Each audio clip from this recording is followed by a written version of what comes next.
Good morning, students. So today we will start with the second session of our lesson, Our Environment. Now students, in the previous session we studied about biosphere. What was biosphere? Biosphere is that part of the earth where life exists, correct? Now in that biosphere we studied about ecosystem. Ecosystem, we describe ecosystem as a structural and functional unit of a biosphere.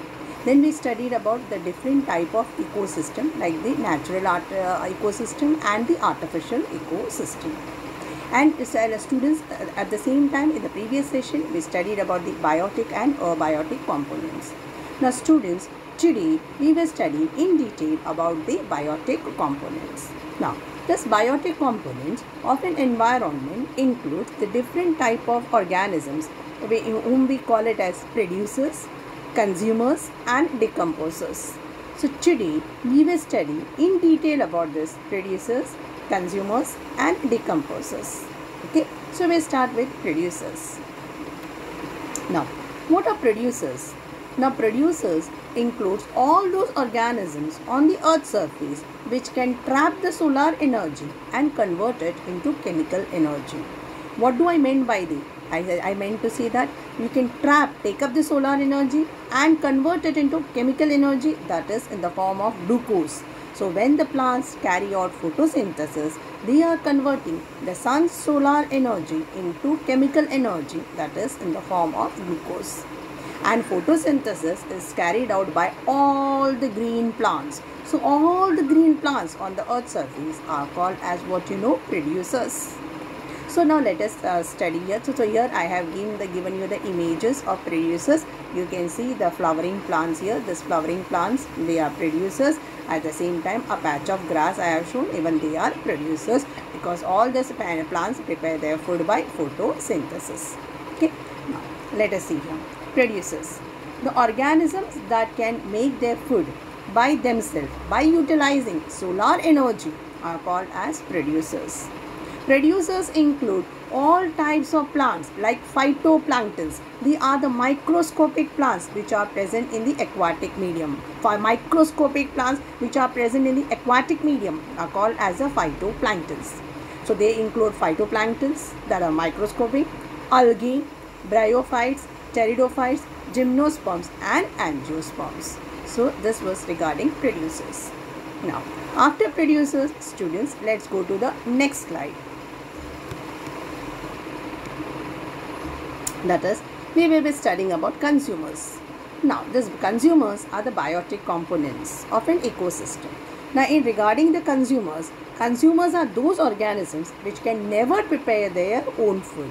They are totally dependent upon the producers for their food. And those consumers who directly depend upon the plants for their food are called as the primary consumers. Now example of a primary consumers, you have the example is that of a deer. Deer is directly eating the grass. A rabbit is eating a grass. So they are called as the consumers. Okay. So consumers here can be divided into herbivores, carnivores and omnivores. So here I have a picture of consumers. You can see human beings, we fall into the group of consumers. Okay. At the same time you can see a snake here. A snake here is a carnivore. You can see it is feeding upon the frog. So these are the consumers. So snake, whether a snake or whether a human being, we cannot prepare our own food, and we are dependent upon the other organisms to obtain our food. So we fall into the category of consumers. Consumers can be a herbivore, it can be a carnivore, it can be an omnivore. Okay. So consumers, the organisms that depend upon producers for their nutritional requirement. And these consumers can be an herbivore, a carnivore or an omnivore. They are those that feed upon the green plants for their food. We are dependent upon the green plants for our food. So we fall into the category of consumers. Now again these consumers, we will divide it into different types as primary consumers and secondary consumers. So we see that in the further slides.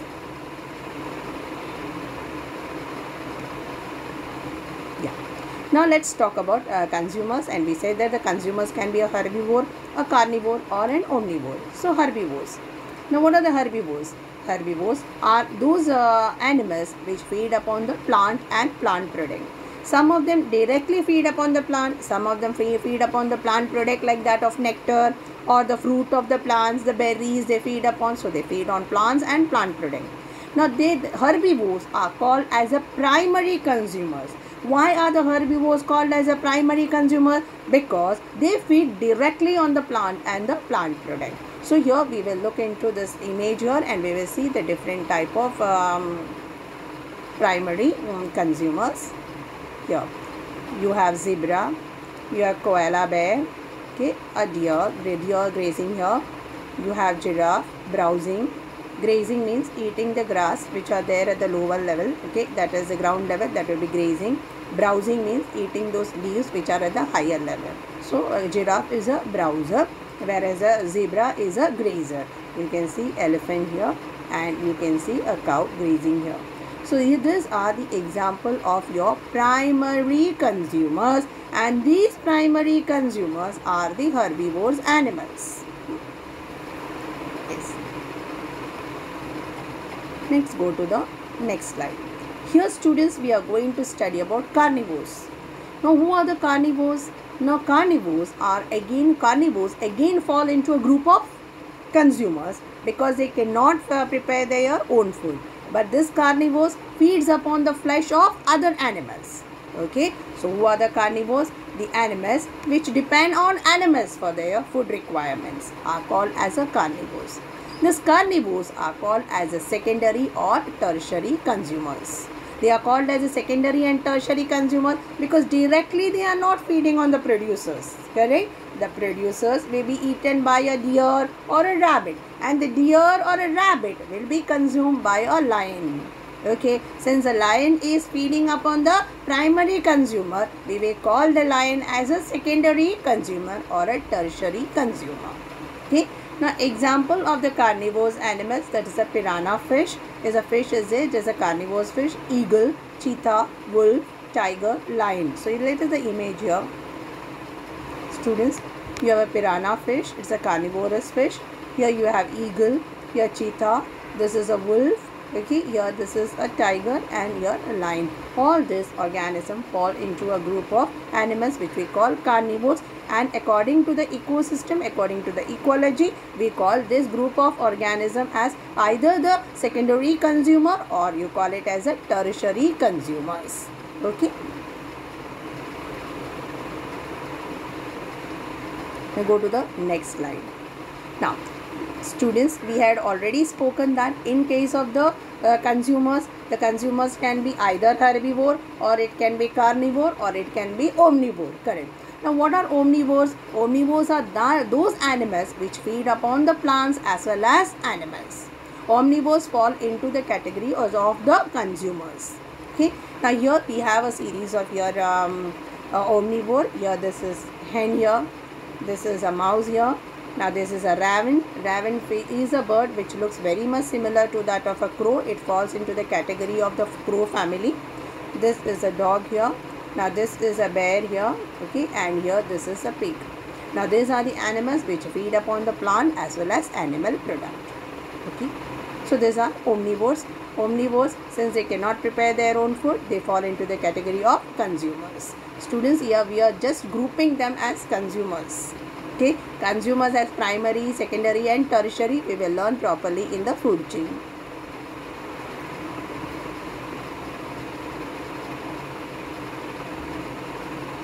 Now parasites. Now parasites, parasites also cannot prepare their own food. Now you may be aware that the parasite serves on the body of an other organism, and the other organism in whose body it survives, that is called as a host. Correct. So since it cannot prepare their own food, parasites also fall into the category of consumers. Okay, so let's look into some parasites here. These are the organisms that live on other organisms' body, that is called as a host, and fulfill their nutritional requirement. Parasites are also included in consumers. Parasites can survive on the body of the host or inside the body of the host. Now, you can see here I have a series of insects, okay, that is ticks. They are present on these animals like that of cows and dogs. The ticks are there. Then there is fur mite, okay, which grows on the fur of those animals. Okay. Then here there is a harvest mite. So mite is a group of insect, you can see. And then you have louse. Now this louse, it grows in the hair of human beings, and they suck the blood. Okay, if the hair is not cleaned properly, there can be an infection of louse. At the same time, students, you can see here the different type of the flatworms and the different type of roundworms which are shown here. These are the parasites. Now the upper one is a group of ectoparasites surviving on the outer surface of the host body, whereas this is called as the endoparasite. The lower picture is that of the endoparasite. They are present inside the body of living organism. Worms are present in the intestine. So these are the intestinal worms, that is the flatworms and the roundworms. Okay, so parasites are a group of consumers.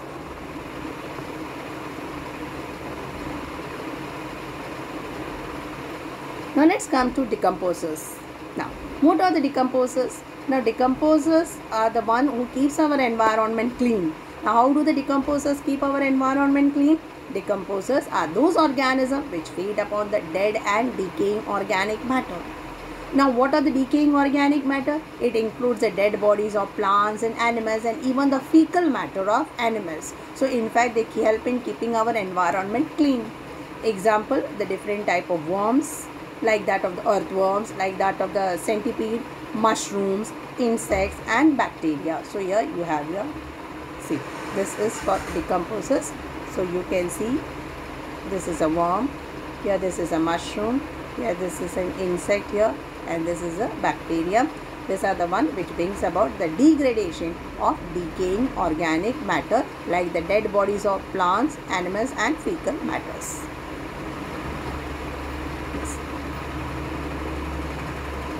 So now let's go to the next slide. Now, in the next slide, students, we are going to study about food chain. Okay. Now it is in this part of the food chain that we are going to use the words like producers, consumers and decomposers. Okay.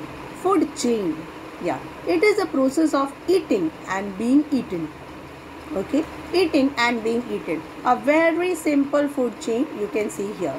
What is a goat eating? You can see that the goat is feeding on the, you can see the goat is feeding on the grass.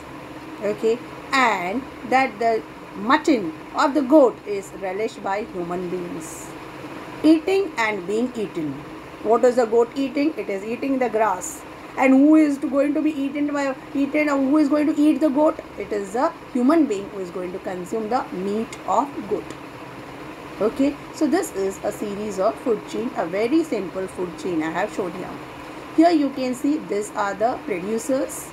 Grass is a producer in this image. You can see the trees here, they are the producers. Now these trees and grasses here are going to be eaten up by a deer. The deer is going to be eaten up by a tiger here. So who are the producers? These green plants are the producers. Here the deer, we call it as a consumer, but it is directly feeding upon the grass. Since it's directly feeding upon the grass, it will be called as a primary consumer. And this deer is eaten up by a tiger. So the tiger will be called as the secondary consumer. Okay. So these are the small simple food chains right now. Okay. Yeah. It is a process of eating and being eaten. Correct. In this sequence, one organism eats the other organism and the same is eaten up by some other organisms. Okay. Now the producers, like the green plant, traps the sun's solar energy and convert it into chemical energy of food that we already discussed. Okay. We go to the next slide. So this is regarding the food chain only. Now here I have yet another food chain. There are varieties of food chain here. Now, in this you can see the grass here. The grass is what? The grass is a producer. The grass is eaten up by an insect. Let's take it as a grasshopper. So here the grasshopper is called as a primary consumer. because it is feeding directly on the grass. Now this grasshopper is eaten up by the frog. The frog is a secondary consumer. The frog is eaten up by a snake. Snake is called as a tertiary consumer. And this snake can be eaten up by an eagle. So this eagle is called as a top level carnivore. Is called as a top level carnivore. It is feeding upon our tertiary consumers. So here in this food chain, students, we have classified the consumers as primary consumer, secondary consumer, tertiary consumer and top level carnivores. Is it clear? Okay. Now we will see here. When a primary consumer eats a producer, a part of this and a part of the energy is passed on to it. Correct. So what is there in the grass? There is energy in the grass. The energy in the grass will pass on to the primary consumer. The primary consumer will pass on that energy to the secondary consumer because the secondary consumer feeds on the primary consumer. The secondary consumer may be eaten by a tertiary consumer and so on the chain continues. In this way, energy is transformed from one consumer to the next higher level of consumer. Okay, so this you saw a bigger food chain here. Now we will see the next one here. Here, see. Here I have another one. Okay, so here in this food chain, you can see these are the producers. These producers are eaten up by a scorpion. Here the scorpion has taken in the plant product. It is going to be eaten up by the fish. Now the fish is in turn going to be eaten up by a bird.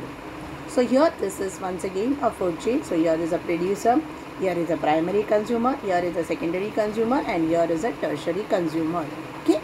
So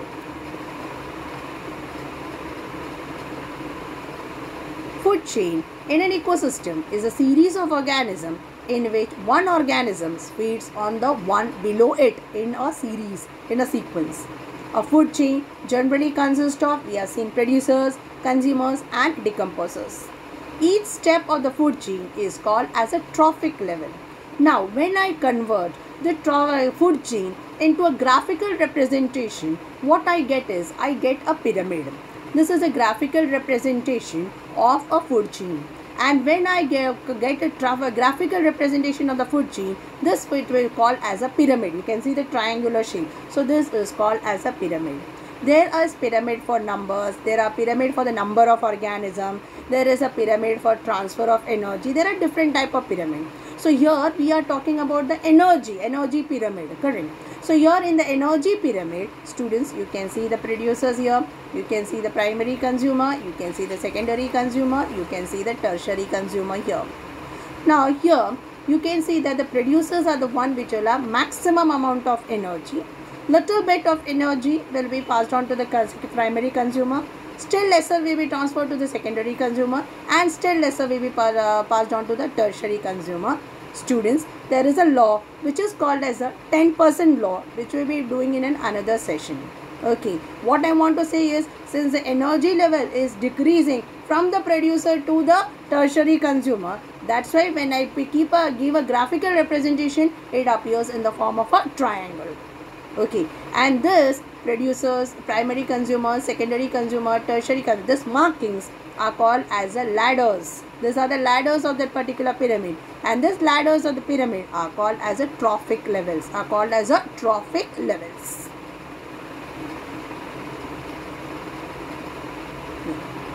So you saw the graphical representation of the food chain in the form of a pyramid, and each step of the food chain is called as a trophic level at which the energy transfer takes place. That is one trophic level. The base trophic level will be that of the producers.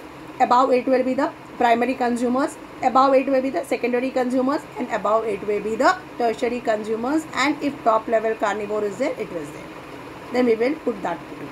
Usually a food chain consists of 4 to 5 trophic levels, because after that the availability of energy will be almost nil. We will be talking about that energy level 10% law in the further sessions. Okay, here we are just telling you that here the food chain can be represented in a graphical form, in a form of a pyramid, and the steps of the pyramid are called as a trophic level, and each trophic level represents a group of organisms as producers, consumers and decomposers. Okay, but you know that the consumers are again classified into the types as primary consumer, secondary consumer and tertiary consumer and top level carnivore. Okay, so this was regarding the food chain. Now let's go to the next slide. Now in the next slide, students, we are studying about the food web. Now when many food chain come together in an ecosystem, many of the food chain, when they are interconnected, when they come together, they appear in the form of a web, and this web will be called as a food web. Okay, so it is defined as interconnected food chain. A food web is an illustration of various methods of feeding that links the ecosystem. Okay, so we will see here now. Yeah, this is the plant. The plant is eaten by a rabbit.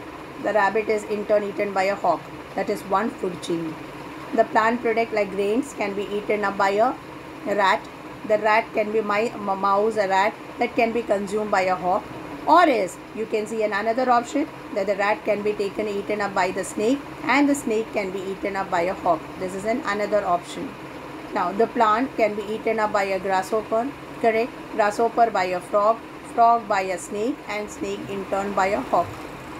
Now the grass can be eaten up by a seed-eating bird, and the seed-eating bird can be consumed by a hawk. Or as I have another option, I can create a food web here. One more connection I can make. This is a plant. The plant is eaten up by the rabbit here. Rabbit. This rabbit can be eaten up by the snake, and the snake can be eaten up by a hawk. So here we are sharing the different type of ecosystem. Why did I say the different type of ecosystem? Here we are taking even the frog into consideration. Frog is an amphibian which lives in land as well as water. So here we are connecting the organisms belonging to the different ecosystem, and we are seeing the interconnection between them on who is going to be eaten by whom. And this illustration we will call it as a food web. And the food web consists of different types of food chain interlinked with each other.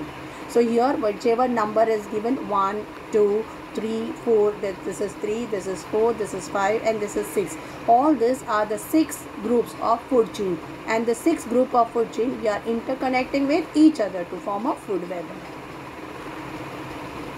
Okay, so we have seen what is a food web. Now here you can see the food web increases the stability of ecosystem. Here you can see this is a food web here. Okay, now in this food web, students, you can see the markings here. These are all the producers, these are the primary consumers, these are the secondary consumers, these are the tertiary consumer, and this is the top level carnivores. Okay, here I can draw it even in the form of a pyramid. Okay, regarding the pyramid we will see in the further. So here this is a complicated food web. Okay, so now food web increases the stability of ecosystem because it gives more food items to be consumed by the consumers. The food web also defines the energy flow through the species of a community. You can see the different groups are consuming different foods, correct? So the energy is flowing. Food gives us energy. So that is the energy flow through the species of a community as a result of their feeding relationship. So students, I hope you have understood the sessions about what are producers, consumers, decomposers, the food chain and the food web. Okay, so this marks the end of the session, but before that let's move to the assignment part. Okay, write short note on producers. I hope all of you know to write the short note on producers now. Consumers, decomposers and food web. Describe the food chain of a terrestrial ecosystem. That is, a terrestrial ecosystem is the one we did. We will have different type of food chain. For aquatic also too we have. Okay, but we are studying in detail here about the terrestrial ecosystem. Okay, I hope things are clear in this session. Thank you students.